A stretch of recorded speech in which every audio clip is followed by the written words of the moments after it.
see how tolerant we are of simple mistakes in life. Mr. Chairman, sir, ladies and gentlemen, this is the temple of tolerance. Look at what all Bengal has tolerated and continues to tolerate with such finesse. I think too much is being said about tolerance. I mean, we've tolerated the communists. We continue to tolerate a diminutive, timid lady.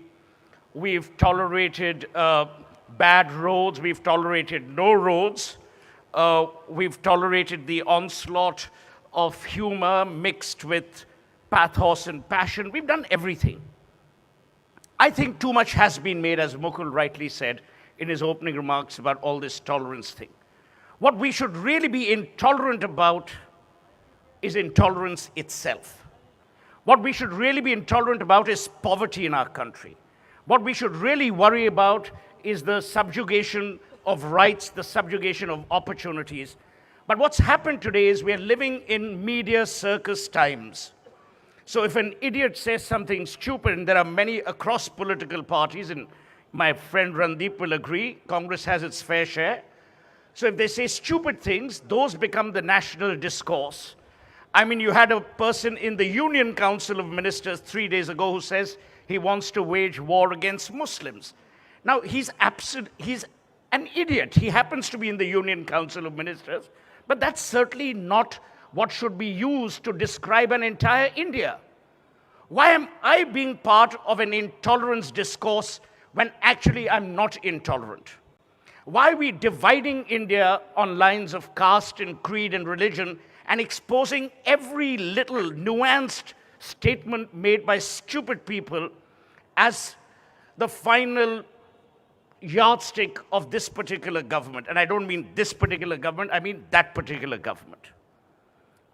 Why are we dividing India on lines of caste and creed and religion and exposing every little nuanced statement made by stupid people as the final yardstick of this particular government? And I don't mean this particular government, I mean that particular government.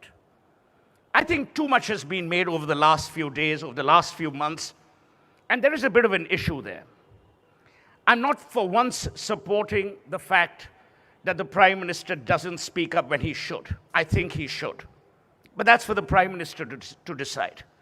But I'm also of the opinion that we don't need a media circus playing on our television channels every evening, almost suggesting that the idea of India has either failed or is about to diminish, because the idea of India is stronger than stupid utterances that will be made in a democracy as vibrant as ours, with as many television channels as we do, of course, with the sagacity and wisdom of one particular anchor here. So where are we today in India? I believe intolerance per se has always existed in our DNA. I remember when I was growing up, I'm a Punjabi, but more a Bengali, Ma, Mati, Manush, and I'm not doing a slogan for Mohammad Hadi. I remember when I was growing up, I was very intolerant about the Marwadis. I know many of my Bengali friends were intolerant of the Marwadis. Some of them still are. We grudge them their bedmi aloo, we grudge them their wealth, we grudge them their ability to get school and club admissions. Thankfully, many of them aren't here, but they're many of my friends. We're intolerant about the way we describe people in our country. Everyone from the Northeast is referred to as chinky. That's intolerance. That's utterly despicable. Everyone south of Vindhyas is a Madrasi. We're intolerant about people's right to dissent. We're intolerant about people's right to disagree. We're intolerant in the manner in which we actually agree to create a more vibrant, more equal, more gender-neutral corporate India. But to use things like the sedition issue that happened at JNU, which, by the way, I've always said was something that was blown out of proportion. It shouldn't have been. I mean, we cannot expect force slogans to destroy the idea of India. But having said that, that should not be the yardstick to say, oh, why was he arrested? He was arrested because there was a legal anomaly, and the courts will decide. Television channels can't and mustn't decide. So the point that we wish to make today is that we are still a tolerant country. Don't get taken in by this whole mantra of intolerance. There are stupid things that are happening in this country, but the voices of this country will hopefully rectify that. People will understand that basic commodities, basic essentials, basic rights of humanity are more important than beef bans. People will come to realize that you cannot alter the discourse of this country. Don't get taken in by this whole mantra of intolerance. There are stupid things that are happening in this country, but the voices of this country will hopefully rectify that. People will understand that basic commodities, basic essentials, basic rights of humanity are more important than beef bans. People will come to realize that you cannot alter the discourse of this country on the basis of one ideology or one principle or one faith, and people recognize that. We have a vibrant democracy. We have a parliament which, when it works, continues to debate some of these issues. But to brand an entire nation as intolerant, to then brand an entire political ideology as intolerant, to my mind, is stupid. We are creating a second partition of India, but this time it's around the hearts and minds, and India at this stage doesn't deserve it. We don't deserve another partition. What we deserve is unity. We deserve diversity of thought, and we deserve the ability to respect contrarian views and contrarian opinions. But to brand contrarian opinions of one ideology as intolerant, to my mind, is equally unfair. So what our premise is this evening is that we need to be more tolerant about the word intolerance. Because what is happening is people are taking polarized positions, and polarity in a pluralistic society never works. It eats at the fundamentals of the democracy that we've taken so much care to build.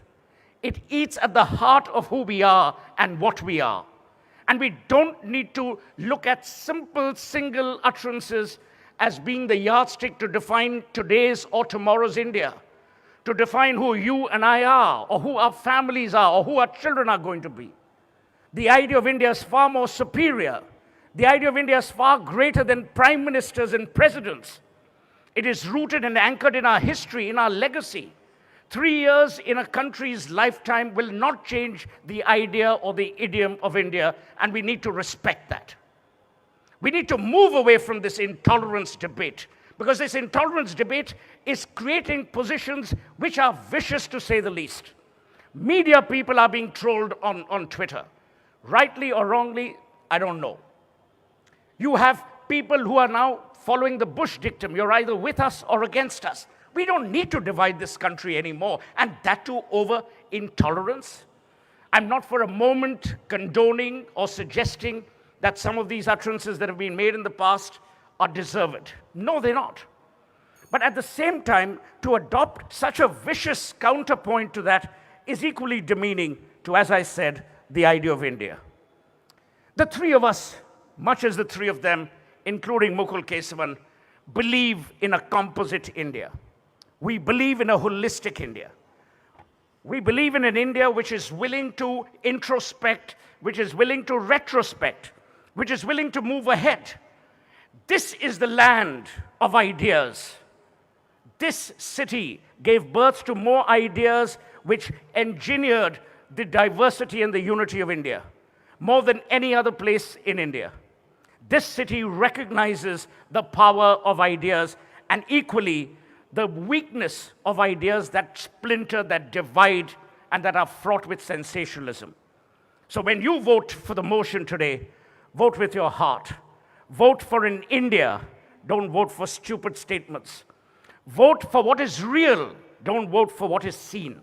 Vote for not the 9 p.m. slot. Vote for the 24/7 idea of India we need to believe in, we need to engender, and we need to perpetrate, because that's the India that will remain. Television channels, newspapers, including Avigda's, will move and live from day to day, but the idea of India will endure. And in that idea of India, we have shown time and again, we are Indians, we are tolerant, and we are respectful of diversity. Utterances should not become the leitmotif of tomorrow's India, as they mustn't of today's. Thank you so much.